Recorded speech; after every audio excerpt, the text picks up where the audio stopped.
क्योंकि पोस्टमास्टर अब कोचमैन अली के दिल और पूरी उसकी आत्मा को जान चुका था। सिर्फ एक रात दुविधा में बिताने के बाद अपनी बेटी के बारे में समाचार की उत्सुकता पूर्वक वेट करते हुए उसका दिल उस बूढ़े आदमी के लिए सहानुभूति महसूस करने लगा था, जिसने पिछले 5 सालों से अपनी रातें उस तकलीफ में बिताई थी। इसने तो सिर्फ एक रात बिताई, उसने तो 5 साल बिताए थे। इसलिए पोस्टमास्टर जान गया कि ये तकलीफ क्या होती है, बेटी के जुदाई का दर्द क्या होता है। 5 बजने की टनटनाहट होने पर उसे दरवाजे के ऊपर एक हल्की सी दस्तक सुनाई दी। वो श्योर हो गया कि अली ही था। वो जल्दी से अपनी कुर्सी से उठ गया, उसके दुखी पिता वाले दिल को पहचान लिया था और दरवाजे को झटके से पूरा खोल दिया। भाई अली, अंदर आ जाओ, उसने ऊंची आवाज में कहा, उस बूढ़े आदमी को पकड़ाते हुए जो बुढ़ापे की वजह से झुक कर खड़ा हुआ था और जो बाहर की तरफ खड़ा हुआ था। अली एक छड़ी के ऊपर झुका हुआ था, या एक छड़ी पकड़े हुए वो खड़ा हुआ था, और उसके चेहरे पर आंसू अभी भी गीले थे, जैसे वो तब जब क्लर्क उसे छोड़कर गया था। लेकिन तब उसके चेहरे पर एक कठोरता थी और अब ये एक दया की रेखा के साथ सॉफ्ट हो गया था।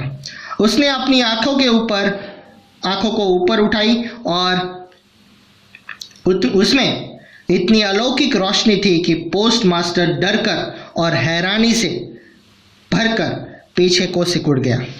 लक्ष्मीदास ने पोस्टमास्टर के वर्ड सुन लिए जब वो एक दूसरे क्वार्टर में से ऑफिस की तरफ आया।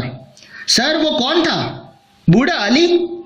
उसने पूछा, लेकिन पोस्टमास्टर ने उसकी तरफ कोई ध्यान नहीं दिया। वो आंखें फाड़े हुए उस दरवाजे की तरफ देख रहा था जिसमें से अली गायब हो गया था। वो कहाँ गया होगा? एंड में वो लक्ष्मीदास की तरफ घूमा। हाँ, मैं अली से ही बात कर रहा था। सर, बूढ़ा अली मर चुका है सर, लेकिन मुझे उसका लेटर दे दीजिए। क्या? लेकिन कब? Are you sure Laxmidas?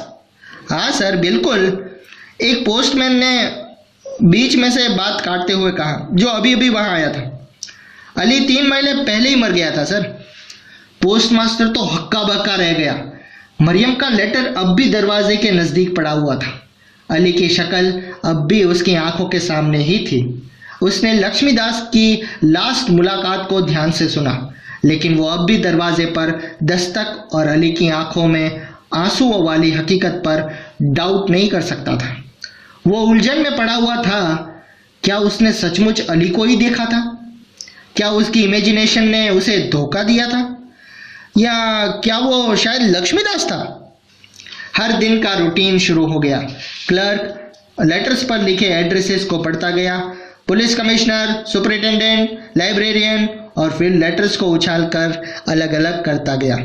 लेकिन पोस्टमास्टर अब उन्हें उस तरह उत्सुकतापूर्वक देख रहा था मानो उनमें से हर एक में से एक प्यार भरा धड़कता हुआ दिल है, और अब वो उन्हें एनवलप और पोस्ट कार्ड के रूप में नहीं देख रहा था। वो एक लेटर के जरूरी मानवीय मूल्य यानी कि सबकी फीलिंग के साथ वो समझता था। उस शाम को अपने लक्ष्मीदास और पोस्टमास्टर को धीमे कदम लेते हुए अली की कब्र की तरफ जाते हुए देखा होगा। उन्होंने लेटर उसके ऊपर रख दिया, कब्र के ऊपर रख दिया और वापस आ गए। लक्ष्मीदास, क्या आज सुबह हकीकत में तुम ऑफिस में आने वाले पहले व्यक्ति थे? यस सर, मैं ही सबसे पहले था। तो फिर कैसे? नहीं, मेरी समझ में कुछ नहीं आ रहा। क्या सर, क्या समझ में नहीं आ रहा? ओह, छोड़ो इस बात को, पोस्टमास्टर ने शॉर्ट में समझा दिया। ऑफिस पहुंचने पर वो लक्ष्मीदास से अलग हो गया और अंदर चला गया। उसके अंदर एक फादर का नया जगा हुआ दिल उसे कोस रहा था, जो वो अली की चिंता के कारण को समझ नहीं पाया था, क्योंकि अब अपने आप उसे बेचैनी भरी चिंता की एक और रात बितानी थी। डाउट और पश्चाताप के टॉर्चर से हुआ वो वेट करने के लिए कच्चे कोयले की सिगरी की लौ में बैठ गया था। यानी कि वो ऐसे इंतजार कर रहा था कि वो उस आग में जल रहा था।